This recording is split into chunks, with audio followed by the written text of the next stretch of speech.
If you're a musician, you know that running a campaign can be hard. You've just finished making your album or your EP or your single, and now you've got to go and roll out a campaign. You got to go and look at your profile. What videos have you been making? Who's been engaging with them? How have people been engaging with the content?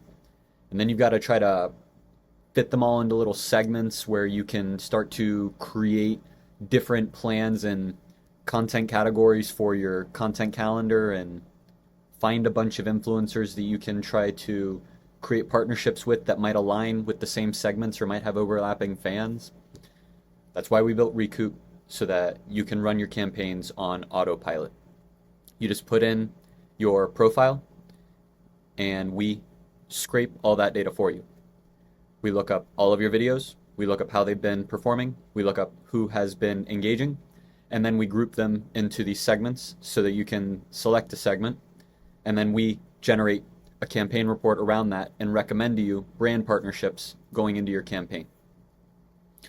And so it's that easy. It's taken less than a minute to generate the report. Once we generate the report, we then give you the output on whatever segment you have selected. And this report includes the photos that we were able to pull from TikTok, and then a full brief that you can present to brands that you want to partner with.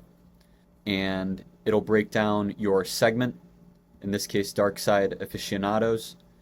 We're able to get demographics, behavioral trends, engagement, potential brand partnerships, brand matchmaking, and ROI potential and content ideas. And this helps you to generate an analysis of what you've already done and what you currently have, so that going into your campaign, you can then start to run it on autopilot.